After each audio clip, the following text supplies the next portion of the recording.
Bienvenue au Redwood. Nous ouvrons officiellement nos champs de tabac aux saisonniers et exceptionnellement nous reprenons vos feuilles de tabac non plus 6$, mais 8$ pour tout le mois de juillet et août. Travaillez en autonomie à l'heure que vous souhaitez. Nos employés seront disponibles pour tout rachat de feuilles de tabac. Pour plus d'informations, contactez-nous sur notre radio 97 ou sur notre intranet.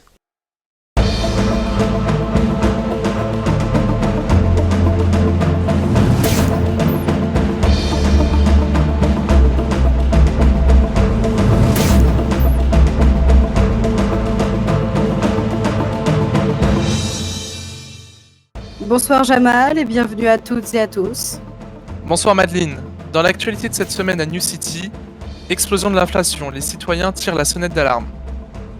Hausse de l'insécurité sur l'île, entre prise d'otages, disparition inquiétante et série de braquages, nous avons pu interviewer un groupe armé revendiquant les faits. Les avocats sont enfin de retour à New City. Une soirée de réouverture dans leur bureau a eu lieu, nous avons pu rencontrer le PDG qui nous a confié leur nouvelle ligne directrice. Enfin, nous verrons la belle image de la semaine qui va en émouvoir plus d'un. L'économie de notre ville traverse une période de turbulence. Les prix des biens de consommation courante ont grimpé en flèche ces dernières semaines, provoquant des inquiétudes parmi les habitants et les entreprises. Le gouvernement a l'air de travailler d'arrache-pied pour trouver des solutions. Nous avons envoyé nos équipes sur le terrain pour recueillir les réactions des citoyens de New City. Regardons ensemble ces témoignages. Le fournisseur générique a revu à la hausse ses prix, ce qui fait que du coup, la ville a revu à la hausse ses prix. C'est un ordre qu'on a reçu directement du gouvernement. D'accord, donc vous trouvez que vous avez eu suffisamment d'informations qui justifieraient cette inflation? De ce qu'on nous en a donné, oui, je dirais que ça me paraît cohérent. D'accord, et est-ce que cette augmentation a eu un impact sur vos ventes? Ouais. Ah ça, je peux pas vous dire le contraire. Oui, effectivement, il y a eu une baisse du coût de vente du fait qu'il y a de moins en moins de clients et que les véhicules ont pris quand même beaucoup de pourcents d'augmentation, surtout certains. Oui, j'ai cru comprendre, mon véhicule, par exemple, était à 130 000, il est passé, à 450 000, c'est normal? Alors, normal, je dirais pas normal, mais c'est effectivement le résultat de ces augmentations, comme je vous ai dit, du fournisseur générique et du gouvernement de New City, ouais.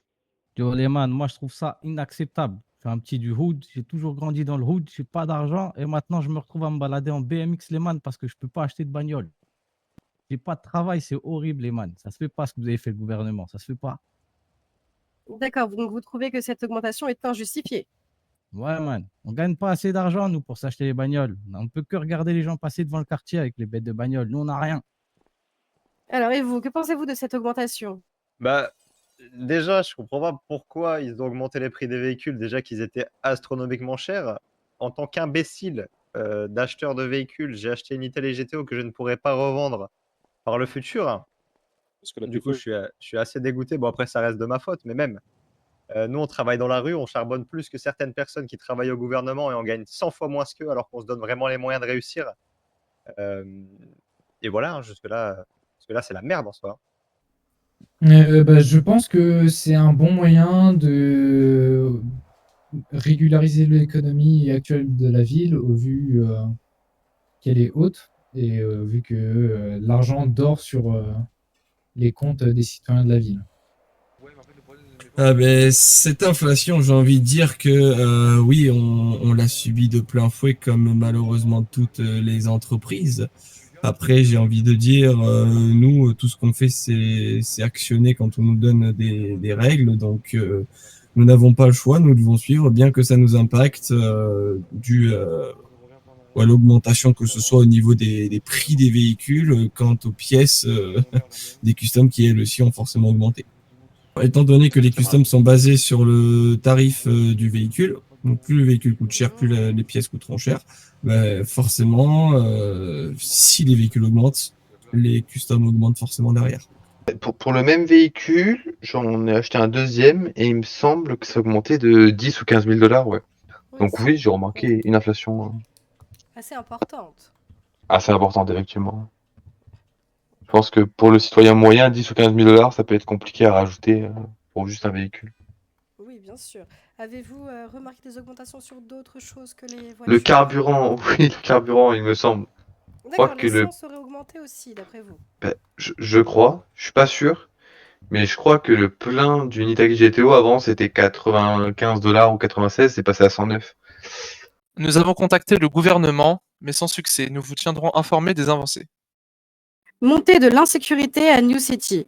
Une prise d'otage a été aperçue sur l'autoroute Highway.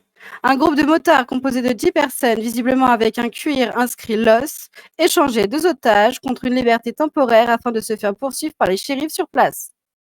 Nous avons pu aussi constater une hausse des braquages en ville. D'ailleurs, nous avons eu l'opportunité d'interviewer un des groupes qui se revendique comme les Robins des Bois de la ville.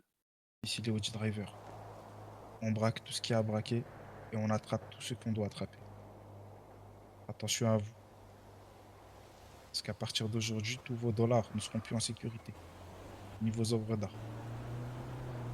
Sachez-le. Seconde chose, à tous les procureurs, juges, avocats, maires, policiers, ripoux, qui entachent cette ville, nous sommes en mission. Et qu'est-ce qui vous motive à avoir ce discours aussi menaçant envers tous les habitants de cette ville au final?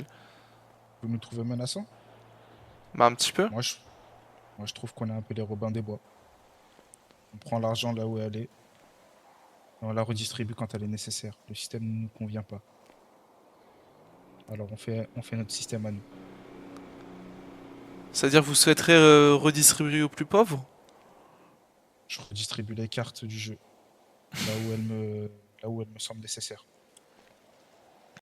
Les avocats sont enfin de retour à New City. Après une longue période de fermeture, les citoyens commençaient à exprimer leur mécontentement et le fait d'avoir des avocats devenait urgent. Nous avons pu assister à leur soirée de réouverture pour leur poser quelques questions. L'objectif principal, c'est déjà de les conseiller, de les aider dans toute manière et forme juridique. Et ensuite, ça va être tout ce qui est à faire donc avec eux, les contrats de travail, les contrats d'acquisition pour les PDG. Ensuite, nous parlerons donc aussi des contrats de mariage, divorce, d'adoption, et bien sûr tout ce qui est après assistance juridique, requête juridique, effacement de blanchiment, mais ça c'est encore à voir. Et puis voilà. Une nouvelle un peu moins agréable à présent. Nous venons d'apprendre la disparition de Madame Chiara Croce, âgée de 22 ans. Elle avait été signalée disparue par sa sœur 2 jours avant sa disparition. Les circonstances de sa mort restent inconnues. Passons maintenant à la bonne nouvelle de la semaine. Un événement marquant a eu lieu ce week-end lors du grand bal organisé par le NCPD. En effet, Jamal, lors de cette soirée glamour, le procureur Johnson a fait une demande en mariage des plus émouvantes. C'est un véritable coup de cœur pour tous les invités présents. Un moment magique qui a fait couler beaucoup de larmes de joie. Félicitations au procureur Johnson et à sa fiancée. Voilà qui conclut notre édition de ce soir. Merci de nous avoir suivis. Restez avec nous pour plus d'actualités et d'histoires inspirantes. Bonne soirée à tous et à bientôt sur NCN.